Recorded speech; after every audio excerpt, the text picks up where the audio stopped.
Bakı şəhəri Nizami rayonu Cəmşid Naxçıvanski küçəsi 8-ci kilometr ərazisində fəaliyyət göstərən fiziki şəxs Nəcəfov Fəxrəddin Əlipaşoğluna məxsus Kəngərli bazarında balıq kürüsü və diri balıq satışına nəzarət tədbirləri həyata keçirilib. Qida Təhlükəsizliyi Agentliyinin yoxlaması zamanı kürü məhsullarının üzərində etiket məlumatlarının mövcud olmadığı, yəni məhsulun və istehsalçının adı, istehsal və son istifadə tarixi barədə məlumatların olmadığı müəyyən edilib. Həmçinin bazarda satılan balıq və balıq kürüsünün keyfiyyətini və təhlükəsizliyini təsdiq edən baytarlıq və müşahidə edici sənədlər yoxlama zamanı təqdim olunmuyor. Müəyyən edilib ki, normativ tələblərə əsasən -2 dərəcə temperaturda saxlanılmalı olan balıq kürüsü faktiki olaraq 9,3 dərəcə temperaturda saxlanılaraq satışa çıxarılıb. Eyni zamanda bazarda digər satış məntəqələrinə də baxış zamanı diri balıqların saxlanıldığı su hövzələrinin sanitariya, gigiyenik vəziyyətinin qənaətbəxş olmadığı, ölü balıqların vaxtında hovuzlardan kənarlaşdırılmadığı, suyun çirkli, bulanıq və qoxulu olduğu müəyyən edilib.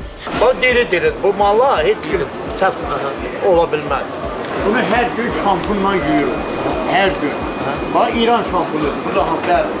Bunlar da özümüz yemək aparırıq da ev üçün. Özleriniz yiyin. Hə, kim götürmürsə, yəni qalır, özümüz evimizdə aparırıq. Baxa bilərsiniz də, temperatura. Belə baxaraq bilirik ki, sizlər Böyle biz bilirik də, bura haradasa normasını qoyuruq. Yoxlama zamanı piş taxtalarda balıqların doğru bir şəkildə saxlanılmadığı və satışa buraxıldığı aşkar edilmişdir. Balıqların satış vitrinləri sanitar gigiyenik və sanitar texniki vəziyyəti qənaətbəxş deyildir. Aşkarlanmış uyğunsuzluqlarla əlaqədar sahibkar barəsində inzibati xəta haqqında protokol tərtib edilib. Balıq kürüsündən nümunələr götürülərək laborator müayinələrə cəlb olunub. Araşdırmaların nəticələrinə əsasən qanunvericiliyə uyğun müvafiq tədbirlərin görülməsi təmin ediləcək. Qeydə alınan nöqsanlar insan həyat və sağlamlığı üçün ciddi risklər yaradır. Xüsusi riskli qida məhsullarının antisanitar və tələblərə uyğun olmayan şəraitdə satışı yol verilməzdir. Bazar sahibləri ərzaq bazarlarında təcili sağlamlaşdırıcı tədbirlər həyata keçirməlidir.